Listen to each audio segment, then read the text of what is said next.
wabarakatuh. Selamat pagi semua. Jumpa lagi kita dalam mata pelajaran seni budaya.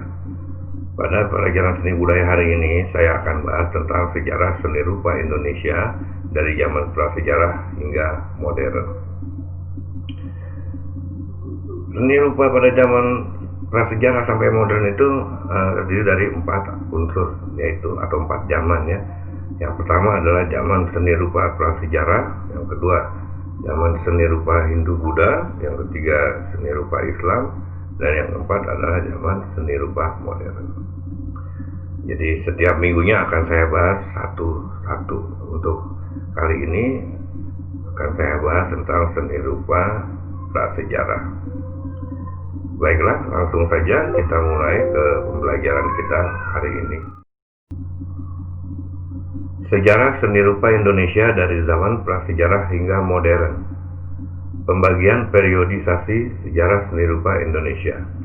Masyarakat Nusantara tidak memiliki tradisi pencatatan sejarah yang kuat, apalagi catatan historis mengenai sejarah seni rupa. Sehingga sebagian besar sumber sejarah yang diperlukan harus digali dari dokumentasi zaman kolonial. Karena alasan itu pula, benda-benda prasejarah seni rupa Indonesia sendiri merupakan material yang sangat penting sebagai sumber sejarah. Para arkeolog memegang peranan sangat penting untuk menguak sejarah seni rupa Indonesia. Maka dari itu, salah satu hal yang dilakukan sebelum membahas sejarah seni rupa Indonesia adalah menentukan jenis periodisasi yang ingin dibahas. Apakah kita akan membahas sejarah Indonesia berdasarkan pertumbuhannya, atau kita akan melihat periodisasi berdasarkan ciri peninggalannya, berdasarkan kacamata arkeologi. Intinya, kita dapat menyusun lini masa perkembangan seni rupa Indonesia berdasarkan pertumbuhan atau ciri peninggalannya seperti yang akan dijelaskan di bawah ini. Periodisasi sejarah seni rupa Indonesia berdasarkan pertumbuhannya. Yang pertama, zaman prasejarah sejak permulaan adanya manusia dan kebudayaan sampai kira-kira berapa zaman, yaitu zaman batu tua atau sering disebut sebagai zaman Paleolitikum, zaman batu menengah atau batu tengah Mesolitikum, dan zaman batu muda Neolitikum. Yang kedua adalah zaman logam. Zaman logam ini meliputi zaman perunggu dan zaman besi.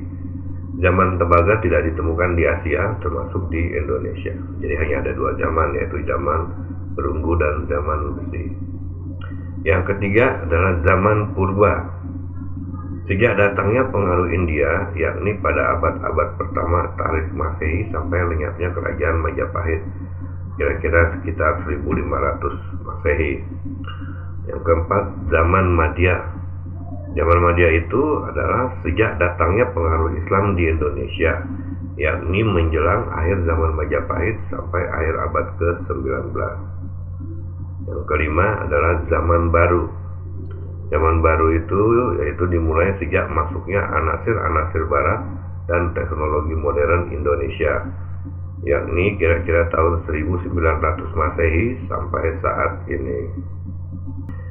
Kita lanjutkan tentang periodisasi sejarah seni rupa Indonesia berdasarkan ciri peninggalannya. Periodisasi sejarah seni rupa Indonesia berdasarkan ciri peninggalannya itu ada 4 aspek ya. Yang pertama adalah seni rupa zaman prasejarah, yang kedua seni rupa Hindu-Buddha, yang ketiga seni rupa Islam, dan seni rupa modern. Dari perbedaan kedua periodisasi di atas dapat dilihat dengan jelas bagaimana beberapa istilah sejarah dalam sejarah seni rupa akan saling berkaitan dan berkontradiksi satu sama lain antara periodisasi berdasarkan peninggalan dan pertumbuhan zaman.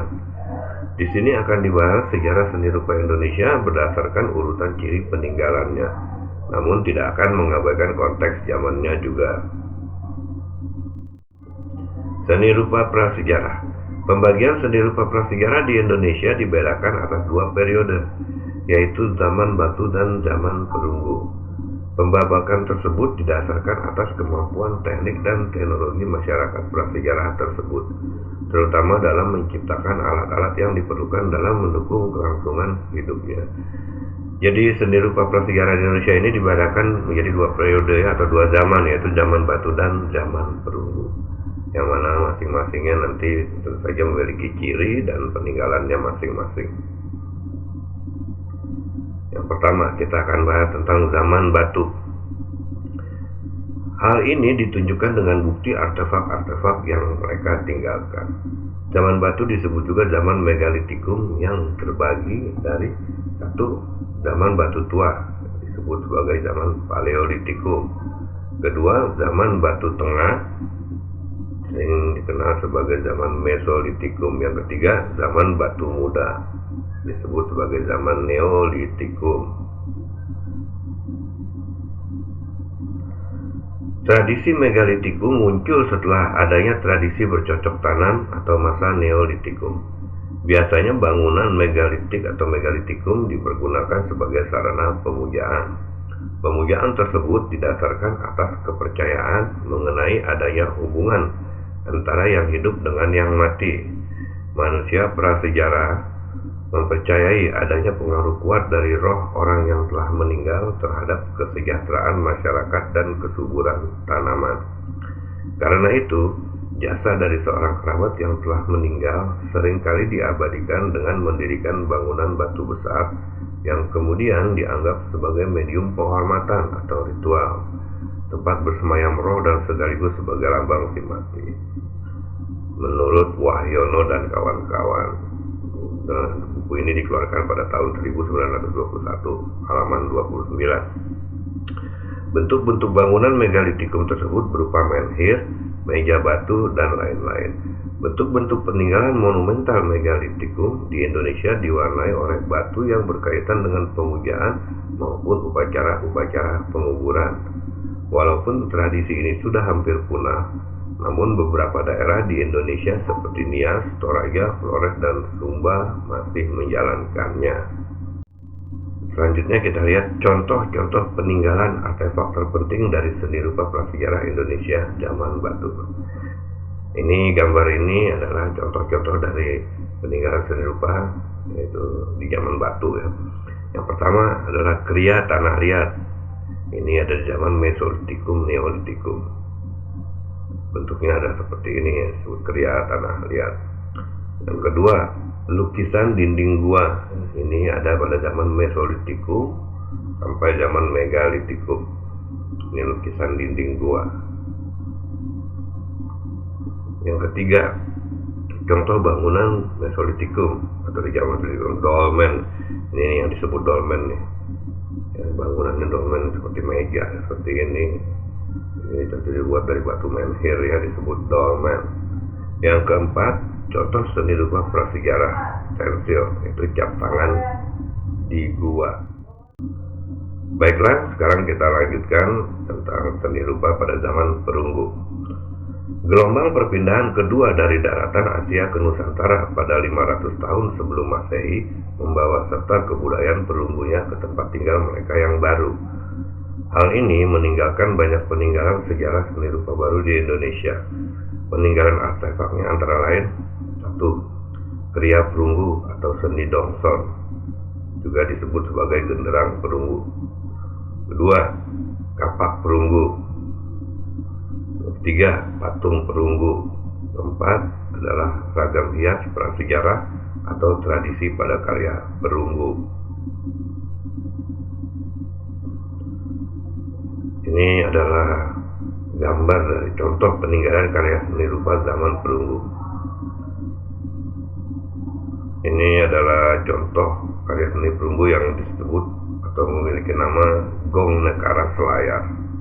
Bentuknya seperti ini, hampir seperti tungku malah ya.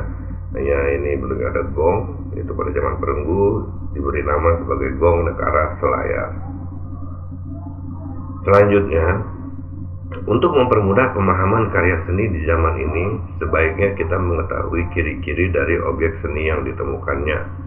Adapun ciri-ciri tradisi seni hias Indonesia yang bersumber dari seni prasejarah itu sendiri antara lain: 1. Kecenderungan untuk menggunakan bentuk flora dan fauna yang menimbulkan kesan dekoratif sesuai dengan lingkungannya yang agraris. Jadi ciri-ciri tradisi Seni hias Indonesia itu yang bersumber pada seni belajar itu ciri-cirinya satu, seringkali itu cenderung menggunakan bentuk binatang dan tumbuhan. Yang kedua, menampilkan bentuk-bentuk ornamen geometri, misalnya mendel, swastika, tumpah, pilin berganda, lingkaran, dan sebagainya. Jadi bentuknya ornamen atau hiasan geometri. Yang ketiga, cenderung menampilkan motif-motif hias perlambangan atau simbolis sesuai dengan pandangan hidup religi yang masih kosmis. Jadi salah satu ciri lainnya adalah cenderung menampilkan motif-motif itu secara simbolis tentang keagamaan, kepercayaan, dan lain-lain. Yang keempat, kecenderungan pada penggunaan warna dasar sesuai dengan lingkungan alam dan pandangan kepercayaan.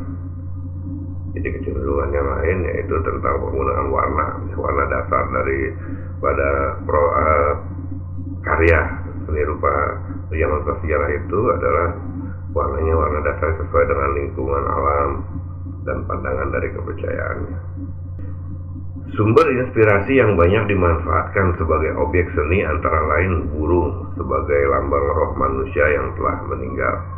Bagi masyarakat Dayak, burung enggang dianggap sebagai lambang dunia atas. Binatang reptil juga banyak digunakan, seperti buaya, kadal, ular, kura-kura dianggap sebagai lambang dunia bawah. Jadi selain daripada flora dan fauna, juga selain daripada simbol-simbol keagamaan juga ternyata sumber inspirasinya juga datang dari bentuk-bentuk binatang, misalnya yaitu burung, buaya, kadal, ular, dan lain-lain. Kemudian binatang lainnya adalah kuda, kerbau, dan gajah sebagai kendaraan roh orang yang telah meninggal. Kerbau juga dapat disebut sebagai lambang kesuburan dan penolak bala. Berbagai ciri seni hias prasejarah ini menjadi dasar dari tradisi seni Indonesia yang berpengaruh pada zaman berikutnya, yaitu periode Hindu-Buddha atau bisa disebut zaman klasik. Jadi pada zaman prasejarah itu binatang ini disimbolkan sebagai sebagai sesuatu yang mempengaruhi dalam kehidupan. Misalnya tadi kuda, kerbau, dan gajah. Nah, gajah ini dianggap sebagai kendaraannya untuk roh orang yang telah meninggal. Jadi orang yang telah meninggal itu dipercaya dia naik gajah ya untuk menuju ke tempat terakhirnya. Kemudian kerbau disebut sebagai lambang kesuburan dan penolak bala. Jadi itulah tentang ciri-ciri dari sejarah seni budaya pada zaman prasejarah. Baiklah, cukup sekian pelajaran kita pada hari ini, yaitu tentang sejarah seni budaya dari zaman prasejarah hingga zaman modern. Jadi sekali lagi ingat, pelajaran ini terbagi menjadi 4 bagian. Saya bahas satu bagian yaitu berdasarkan periodenya. Bahasan yang sekarang ini adalah bahasan yang pertama, yaitu tentang sejarah seni budaya pada zaman prasejarah.